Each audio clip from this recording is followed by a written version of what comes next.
Olá pessoal, estou aqui de volta agora com um terceiro vídeo sobre o reino vegetal. Tivemos um primeiro que foi uma introdução, uma explanação sobre o reino metáfita. Depois entramos com o segundo vídeo falando sobre as briófitas. E agora esse terceiro vídeo está trazendo um pouquinho sobre o grupo das pteridófitas. Então nós vamos estar estudando, fazendo um estudo mais detalhado desse grupo de vegetais.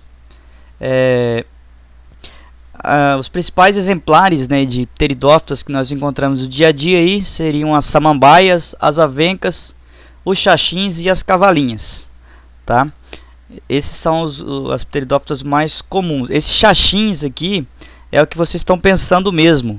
É aquele xaxim que nós compramos lá nas lojas que vende plantas para ornamentação e onde nós plantamos a samambaia dentro. Esse xaxim, que é aquele vasinho, nada mais é do que o tronco de uma planta, de uma pteridófita chamada samambaiaçu, que é usado como vaso para plantar essas samambaias. A palavra pteridófita é derivada do grego, onde pterium significa feto e phyton significa planta. Esse nome se deve à situação das folhas da pteridófita quando começa a surgir, quando começa a brotar. Ela lembra aí a posição de um feto humano, no útero materno, meio enroladinho, Uma outra característica, uma curiosidade sobre as pteridófitas é que antes da invenção das esponjas de aço, e outros produtos, as pteridófitas eram usadas, como buchas, pois elas eram muito ásperas, e eram usadas para fazer a limpeza aí de materiais como panelas, por exemplo, Atualmente a importância das pteridófitas é mais com relação à ornamentação, A gente usa muito as pteridófitas para enfeitar as nossas áreas, nossos jardins, aí, dar uma embelezada nas nossas casas. Então essa é a principal importância das pteridófitas para a espécie humana hoje no dia a dia. Ao longo da história evolutiva da Terra, as pteridófitas foram os primeiros vegetais a apresentar um sistema de vasos condutores de nutrientes. Ou seja, então as pteridófitas adquiriram aí aqueles canais, por onde fluem aí a água e sais minerais do solo até as folhas, e os outros canais por onde fluem a seiva elaborada, das folhas para as demais partes do corpo dessa planta. Isso aí contribuiu para que essas plantas ficassem mais adaptadas ao ambiente terrestre, e também que tivessem aí um porte mais elevado, crescessem mais do que no caso lá anteriormente das briófitas, Esses vasos condutores são chamados de xilema e floema. Xilema, vocês lembram, é aquele canalzinho que vai lá das raízes até as folhas para levar aí a água e sais minerais. E o floema é por onde corre a seiva elaborada, constituído pelos açúcares produzidos lá na fotossíntese. Aqui são os exemplos, de pteridófitas. Aqui eu tenho a cavalinha, uma samambaia e um xaxim aqui, que é o samambaiaçu. Isso aqui ele tem um porte bem grande, até 10 metros de altura a gente chega a encontrar. Tem um aspecto de um pé de coqueiro, porém é uma pteridófita. Então esses são os exemplos mais comuns encontrados aqui, inclusive no Brasil, de pteridófitas. O corpo das pteridófitas possui aí raiz, caule e folha, pois eles possuem os vasos condutores de seiva. Então esse fato faz que nós chamemos esses órgãos aqui de raiz, caule e folhas. O caule das pteridófitas atuais, geralmente, com exceção lá do samambaiaçu, é subterrâneo, então fica horizontalmente, enterrado, no substrato. E no caso do samambaiaçu aí vai possuir um caule aéreo. Em geral, cada folha dessas plantas divide-se em muitas partes menores chamadas de filóides. Então essas folhas vão ser subdivididas aí em partes menores chamadas de filóides. A maioria das pteridófitas é terrestre. E como as briófitas vivem também preferencialmente em locais úmidos e sombreados. Olha, professor, mas será que essa presença de vasos condutores aí não trouxe uma independência maior dessas plantas aí da água?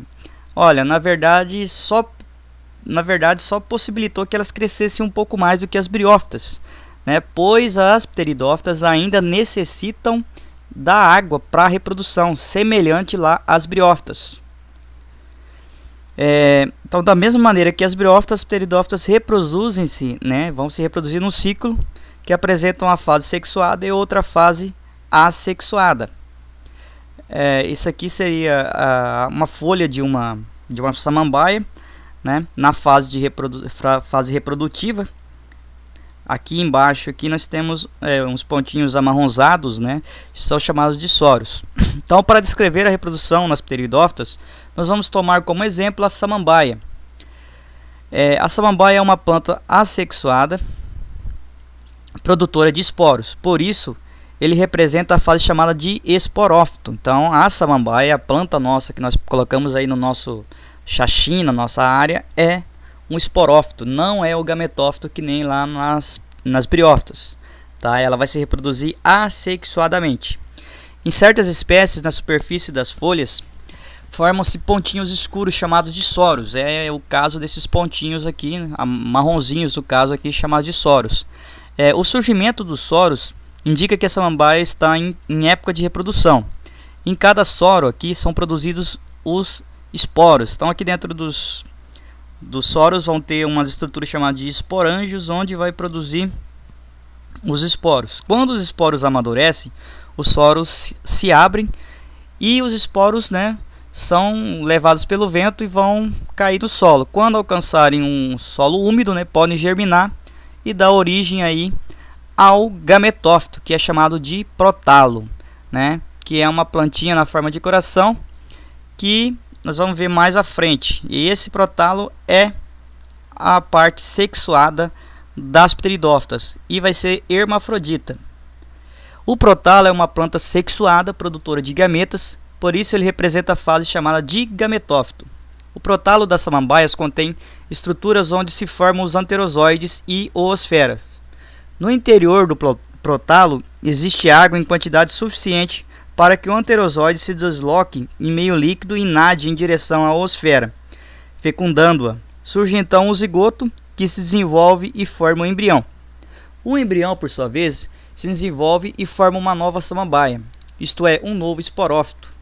Quando adulto, as samambaias formam soros, iniciando um novo ciclo reprodutivo. Como você pode perceber, tanto as briófitas como as pteridófitas dependem da água para a fecundação. Mas nas briófitas, o gametófito é a fase duradoura e o esporófitos a fase passageira. Já nas pteridófitas é o contrário.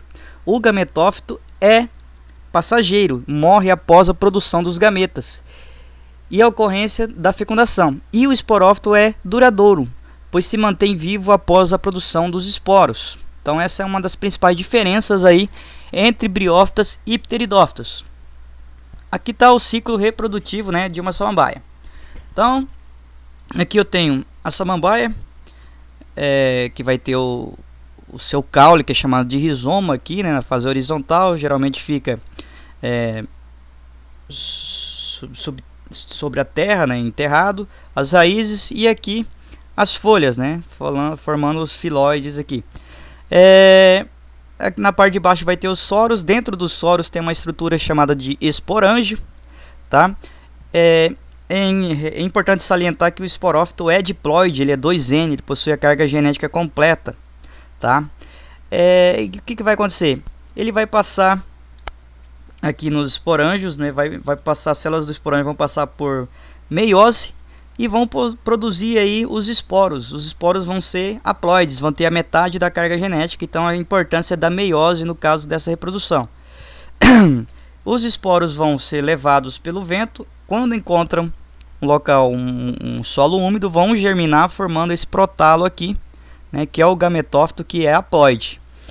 Esse gametófito aqui, o prótalo, ele é hermafrodita, ele tem a parte que produz gametas masculinos e a parte que produz gametas femininos. Os gametas masculinos, nesse caso, também são os anterozoides, e o feminino é o óvulo, né? São produzidos dentro da estrutura reprodutiva, o arquegônio, estrutura reprodutiva feminino, e o anterozoide dentro da estrutura reprodutiva masculina, o anterídeo. Então ele vai sair nadando, né, pela uma água mesmo, ou pela chuva, quando ocorre uma chuva ou um orvalho. Esses enterozoide sai nadando e vem fazer a fecundação, formando o zigoto. Esse zigoto vai passar aí por mitoses, né, sucessivas, e vai formar aí um novo esporófito, um esporófito jovem.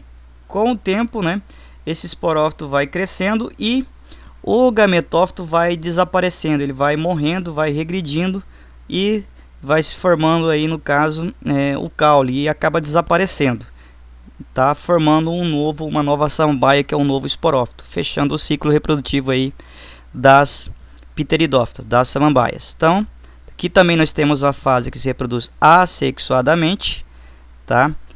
Que vai produzir os esporos a partir do esporófito, e a fase que se reproduz sexuadamente, né? Que é o protalo, que é a fase passageira no caso das pteridófitas, certo? É importante lembrar dessa diferença. Então, nas briófitas, o gametófito era a fase duradoura. Agora aqui não, aqui o gametófito é a fase passageira e o esporófito, a samambaia em si, é a fase duradoura. Bom, pessoal, aqui está o local onde foi pegado esse material para estudos, né, no site da Só Biologia. Espero que vocês tenham gostado dessa aula. Se gostaram, compartilhem com seus colegas aí nas redes sociais e deem um joinha aí, né, se gostaram, e bons estudos. Espero que tenha sido de alguma valia para vocês. Até a próxima videoaula.